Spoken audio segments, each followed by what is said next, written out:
Hey guys, welcome back to my channel. So this video is about money supply. So let's start. Money supply is the total money held by public at a point of time. So it is the money which is the held by public at a particular point of a time. So supply of money is jointly determined by the monetary authority, banks and the public. However, monetary authority plays a dominant role, but the role of banks and public cannot be ignored. Now, features of money. It includes money held by public only. So, public means the money using sector who uses money, that is individual and business firm. It doesn't include money creating sector, that is government and the banking system, because the cash balances held by them do not come into circulation. और banking system या फिर government money create कैसे करते हैं वो हम पढ़ेंगे banking वाले चैप्टर में. Money supply is concerned with a particular point of time. So it is a stock concept. Stock concept का मतलब होता है कि जब आप किसी चीज को मेजर कर रहे हो at a particular point of time. For example, you want to know कि 13 Jan को आपकी wealth क्या है, तो एक particular date है that is 13 Jan, और उस particular time पे आप अपनी wealth को, मतलब जितने भी आपके पास जहाँ जहाँ भी आपने पैसे इन्वेस्ट करे हुए हैं, जितने भी आपके पास मनी है, आप उन सबको उस पर्टिकुलर टाइम पे मेजर कर रहे हो, तो हम उसको बोलते हैं stock concept. So in our syllabus we will read only M1 measure of money, and it is the first measure of money supply and highly liquid. Liquidity की जब भी हम बात करते हैं तो बेसिकली लिक्विडिटी का मतलब होता है कि आप कितनी जल्दी उस जो भी चीज़ है उसको मनी में कन्वर्ट कर रहे हो, और वो चीज़ आपको मीडियम ऑफ एक्सचेंज फैसिलिटेट करवा रही है. कैसे करवा रही है, मतलब कितनी देर में करवा रही है, बेसिकली ये है. हाईली लिक्विड हम उन चीज़ों को कहते हैं जो आपको बेसिकली आपने ऐसे पैसे दिए या फिर कुछ भी चीज़ दी ऐसे और वो एक्सेप्ट हो गया. देखो, मनी क्या होती है, वो चीज़ जो कि आपको ट्रांजैक्शन फैसिलिटेट करवाए. ठीक है, अब वो कुछ भी हो सकती है, ज़रूरी नहीं है कि वो सिर्फ ऐसे वो पीस ऑफ पेपर जो हमारे पास होते हैं, जो करेंसी नोट्स होते हैं वही हों. बिकॉज समटाइम्स मे बी ऐसा भी हो सकता है कि आप किसी शॉपकीपर के पास गए, उनके पास चेंज नहीं था तो उन्होंने आपको कुछ भी दे दिया, और जो कि आप 2 या 3 शॉप्स में आसपास वाले में यूज़ कर सकते हो, तो उस टाइम तक के लिए वो भी मनी है जब तक वो आपको फैसिलिटी प्रोवाइड करवा रही है. तो ऐसे अब हाईली लिक्विड क्या है, जैसे कि आप पहले एटीएम कार्ड्स, मतलब एटीएम कार्ड्स अभी हाईली लिक्विड हो चुके हैं क्योंकि हम उनको डायरेक्टली पेमेंट्स के लिए यूज़ कर सकते हैं, बट आज से 10 साल पहले वो बहुत कम शॉप्स वो एटीएम कार्ड स्वाइप करने वाली मशीन रखती थी, तो इसका मतलब वो उस टाइम पे लिक्विड नहीं थे, लेकिन अभी वो हाईली लिक्विड हैं. और जो सबसे ज़्यादा लिक्विड होते हैं वो डेफिनेटली करेंसी नोट्स और कॉइन्स होते हैं. ठीक है, तो लिक्विडिटी का मतलब ये होता है. It is also called transaction money. तो M1 मेजर ऑफ मनी को हम ट्रांजेक्शन मनी भी बोलते हैं क्योंकि it can be directly use for making transactions, मतलब हाईली लिक्विड है.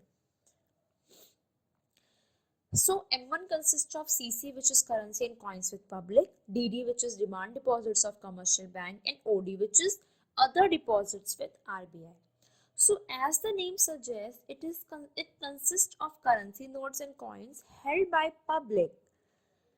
Any currency which is in the bank, मतलब which is not in circulation, means it is held with government or and banks, is not included.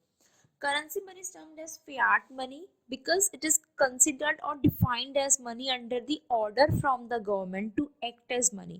मतलब government ने उनको order, उन currency notes को, जिन currency notes को government ने बोला है कि हाँ ये एक्ट करेंगे एज अ मनी, वही आप यूज कर सकते हो. जैसे कि गवर्नमेंट ने 500 और 1000 रुपीज के नोट्स को अब ऑर्डर दिया है कि वो मनी की तरह एक्ट नहीं करेंगे, तो अब वो सिर्फ एक पीस ऑफ पेपर है. Currency money is also termed as legal tender money, means it can be used legally to make payments. ठीक है. DD. DD is basically demand deposits of commercial banks. So ये हमारे deposits होते हैं, मतलब हमारा ही पैसा जो हमने बैंक्स में रखा हुआ है, और ये हमने डिमांड डिपॉजिट्स अकाउंट के अंदर रखा है. तो जब हम डिमांड डिपॉजिट्स अकाउंट के अंदर रखते हैं तो हमको ये फैसिलिटी मिलती है कि ऑन डिमांड हम वो पैसा विड्रॉ कर सकते हैं. अपनी डिमांड पर हम उस पैसे को विड्रॉ करवा सकते हैं। कैसे? हम चेक लेकर के जाएंगे बैंक में और बैंक हमको कैश दे देगा। ठीक है, तो ये हमारा ही पैसा है, हमारा ही पैसा है, that is demand deposits of public with commercial bank.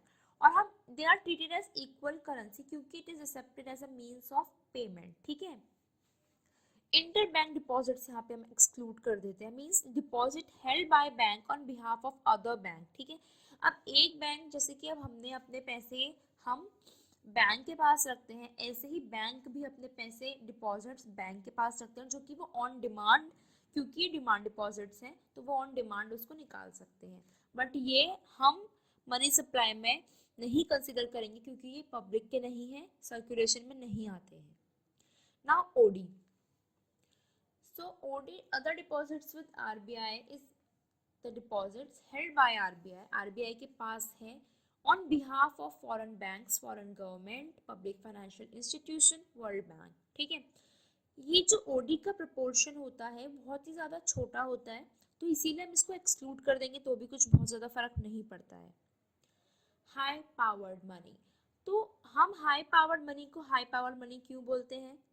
So let's see, देखो एच और जो M1 था उसमें जो डिफरेंस है वो सिर्फ R और DD का है। R H में है और DD हमारा M1 में है, क्योंकि जो CC है और जो OD है वो सेम है। अब बैंक प्रोड्यूसर होते हैं DD के, which are counted as money, but to be able to produce DD, banks have to maintain reserves. Reserves basically money kept to meet unplanned, unexpected expenses। ठीक है, उसको रखने के, उसको मीट करने के लिए, उन एक्सपेंसेस को मीट करने के लिए गवर्नमेंट क्या करती है, अपने पास, गवर्नमेंट नहीं बैंक्स अपने पास क्या करते हैं, रिजर्व्स रख कर के चलते हैं।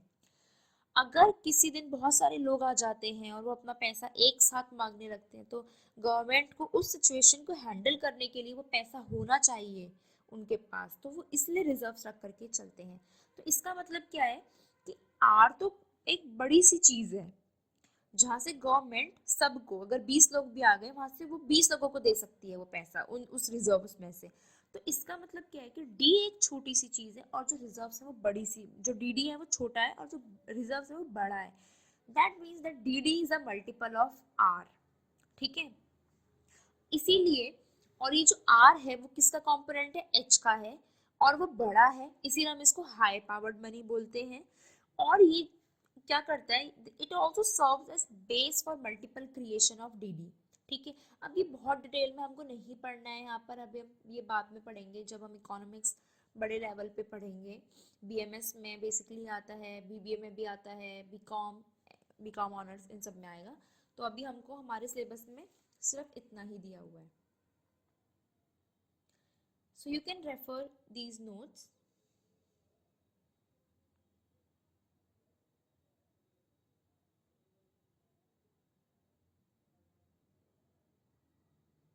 Thank you guys।